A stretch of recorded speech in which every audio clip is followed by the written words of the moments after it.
Ok, estamos de volta com a última parte do nosso programa de hoje, aqui na sua TV Rio Branco, Canal 8 SBT. Tenho o prazer de conversar agora com o novo escritor aqui do Acre, Carlos Augusto de Andrade Barbosa. Seja bem-vindo. Tudo bem? Obrigado, tudo certo, graças a Deus. Prazer recebê-lo aqui no programa. Obrigado. Nós vamos falar sobre este livro aqui, ó. Mostra aqui a capa. Aliás, é melhor mostrar o livro mesmo. Está aqui. Isso aqui é só o convite. O livro está aqui. Aí, ó. Vidas em Cárcere. Carlos Augusto de Andrade Barbosa. A capa. Eis a contracapa. São, deixa eu ver aqui, 150 páginas redondas aqui. 150. O que te levou a escrever esta obra? Tudo começou, na verdade, quanto professor de Sociologia do ensino médio. A gente trabalhando nas questões sociais, discutindo com os alunos, a gente teve alguns temas interessantes para fazer pesquisas. E eu, enquanto professor, ainda pensando em fazer o mestrado, eu achei interessante a possibilidade de descobrir como é que se dava a educação dentro dos presídios. Esse foi o primeiro momento, a primeira ideia que surgiu, né? Legal. Já há alguns anos atrás. Muito bem, está aqui, ó. No convite, a obra será lançada em 2 momentos. No dia 19, na El Shaddai do João Eduardo, eles vão inaugurar uma nova loja e faz parte da programação. Legal. E no dia 3 do próximo mês, dia 3/11, 3 de novembro, na livraria El Shaddai do Bosque, a loja já antiga. Isso. A partir das 8h30. Lá na Baixada vai ser também o mesmo horário? Sim, o mesmo horário, 8h30. 8h30 da manhã. Da manhã. Legal. Está aqui, ó. Sobre a obra. Histórias vivenciadas por 23 homens que se encontram num presídio estadual, que relatam seus conflitos, sentimentos de impunidade, desespero, arrependimento dos erros cometidos no passado e sua relação com o sistema carcerário e os apenados. Sobre o autor, pedagogo, psicopedagogo, mestre em letras e professor da rede pública, estudioso da alma humana e amante da escrita. Legal. Depois que você ouviu esse pessoal, qual foi o filme que passou pela tua cabeça assim, no primeiro momento? Quando eu estava ouvindo os relatos deles, a gente percebe que todos eles se emocionavam em contar a história, porque na verdade essa história não é somente do momento que ele está atrás das grades, né? É um momento onde ele começa a falar desde o nascimento até aquele dia. E as entrevistas aconteceram todas no ano de 2017. Então é a história de vida deles. A gente percebe que, na verdade, aquela humanidade que a maioria das pessoas não percebe mais, acreditando que todos aqueles são pessoas que não servem para nada. Não, isso é um equívoco. Pensar isso é um equívoco, né? Então, assim, a gente percebe que as histórias deles se aproximam muito das nossas. Então, a gente percebe o quanto eles são iguais, enquanto as histórias são parecidas. O que difere é que alguns cometeram alguns delitos e estão lá presos. É verdade que tem alguns que cometem delitos e estão fora também, né? Mas a gente percebe o quanto nós somos parecidos enquanto seres humanos. Você tocou num assunto importante, porque, assim, no geral, claro que se você fizer uma pesquisa mais aprofundada, os percentuais estarão mais próximos da realidade. Mas a gente pode fazer, se não digamos assim, uma pesquisa correta, mas pelo menos uma projeção, de cara, 50% ou mais de 50% que estão presos ali querem uma liberdade, querem uma oportunidade. Talvez uns 30% não estejam mais nem aí, acham que chegaram ao fundo do poço, que não tem mais como se recuperarem. Tem uns que vão ser postos em liberdade agora, nos próximos dias, e estão planejando um novo crime para voltarem para lá, porque se acostumaram com aquilo ali. E tem também um pequeno percentual que foram para lá por um pequeno delito, e aí sim, a escola do crime acabou projetando eles como grandes bandidos. Isso. Lamentavelmente. Isso é sinal de que, eu acho que você percebeu isso, você sentiu isso na pele mais do que eu, quando você estava fazendo esse estudo, que o sistema carcerário no Brasil já faliu faz tempo. Não recupera ninguém. Difícil, muito difícil. Né? O que precisa ser feito? Alguma coisa precisa ser feita de imediato. Né? De imediato. Muitos foram para parar ali, por acaso, e estão lá e não querem mais sair. É isso mesmo. É isso mesmo. Na verdade, a gente percebe nas entrevistas, na verdade, foram 32, a gente selecionou as 23. Isso. Mas em todas elas, sem exceção, a gente percebe que o sistema carcerário ele já faliu. Todas aquelas propostas de socialização, de fato, não acontecem.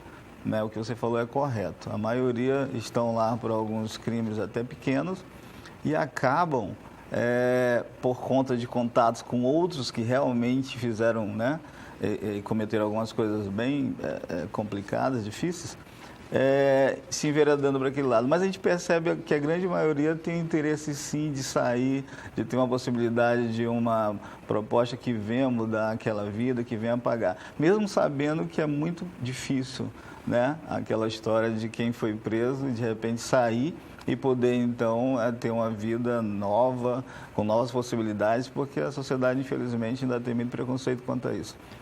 Mas um tema que eu acho interessante também, que norteia todas as entrevistas, é a questão das drogas. Né? Todos eles comentam que na infância, até pré-adolescente, eles começaram a fazer o uso da droga, conheceram. Né? E ela, não querendo colocá-la como a única culpada, fez com que eles pudessem entrar nesse mundo do crime ou cometer alguns delitos, algumas coisas que fizeram com que eles fossem parar naquele lugar. Então, a questão da droga, ela permeia todas essas histórias de uma maneira que a gente percebe o quanto esses 10 milhões que aparecem em pesquisa que são dependentes químicos têm tido consequências difíceis para algumas vidas, algumas famílias. Né? O que a Liliane Mendonça escreveu aqui no livro? Você chama isso aqui de... Orelha. Orelha, vamos lá.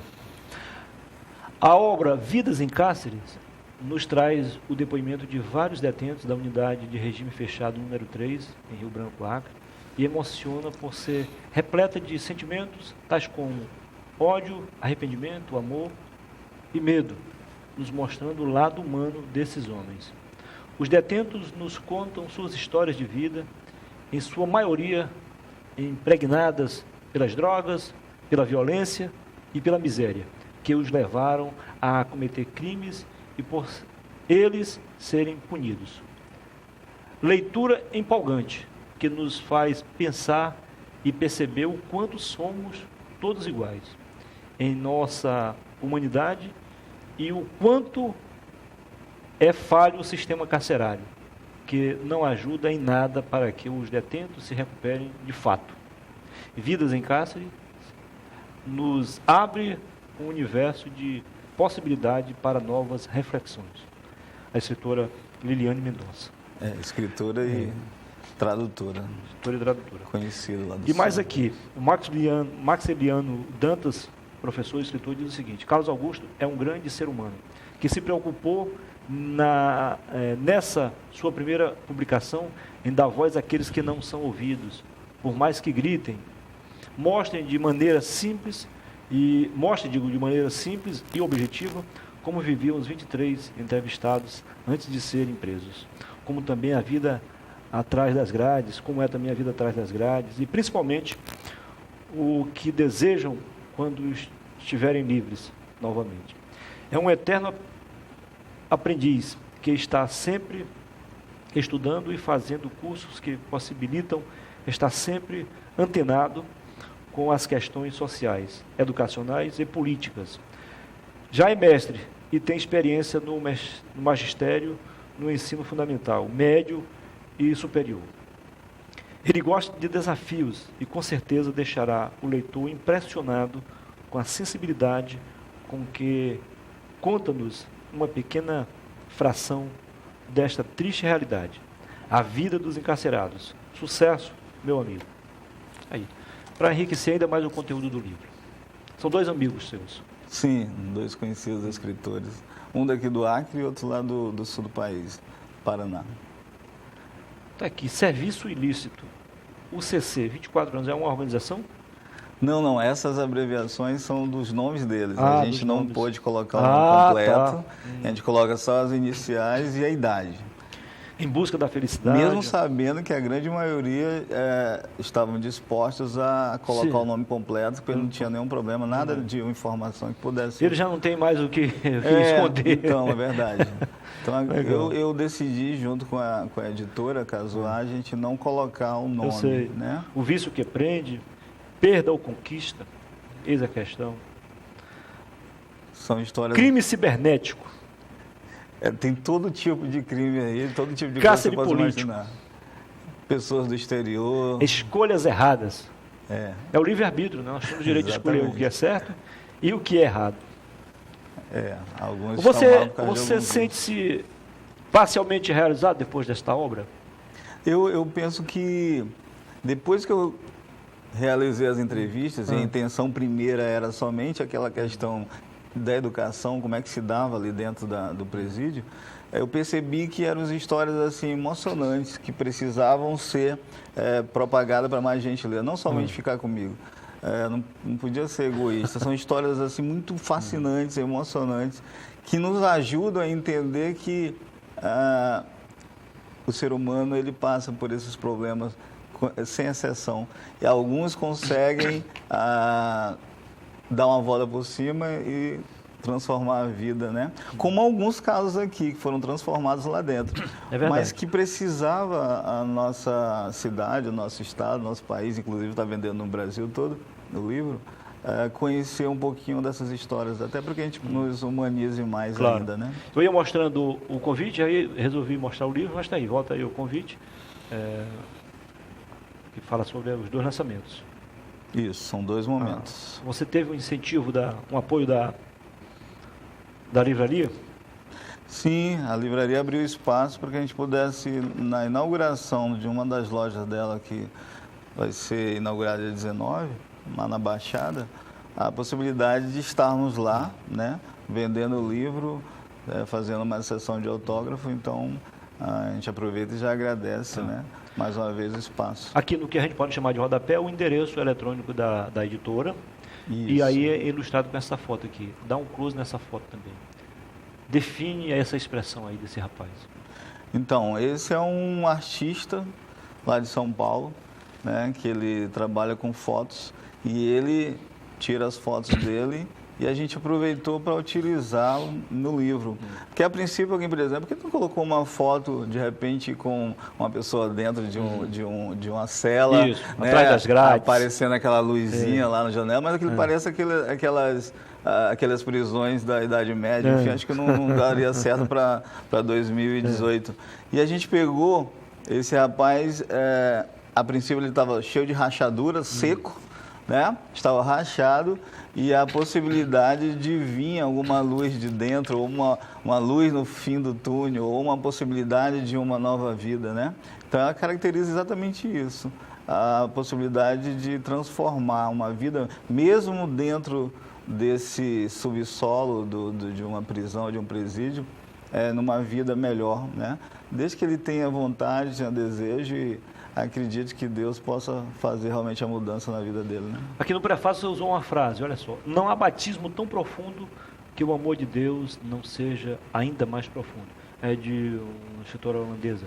Tá. Isso, contempla exatamente isso, né? As pessoas que estão lá aparecendo que não tem mais saída. Eu já li alguns capítulos aqui, vejo aqui, é o seguinte, deixa eu fazer aqui, puxar um pouquinho de brasa para a nossa sardinha e ao mesmo tempo massagear seu ego e de outros profissionais da sua área. Sem menosprezar os demais profissionais e sem enaltecer a nossa categoria, os pedagogos, na minha opinião, são os que chegam mais próximos do jornalista no que se refere a textos que nos chamam a atenção, continuar lendo, ter uma dinâmica muito boa. vocês têm uma facilidade para escrever e incentivar a pessoa que está lendo a ler cada vez mais. Lendo, né? Nem todos os profissionais têm isso. Eu não estou dizendo que eles não sabem escrever, não é isso. A dinâmica não é legal. Isso. Mas você se aproxima muito bem da gente. Eu concordo. O pedagogo tem facilidade de escrever. Tem jornalísticos assim que você quer concluir. Agora, evidente, tem alguns textos que infelizmente a gente lê no começo e aí você não quer mais continuar. Muito obrigado.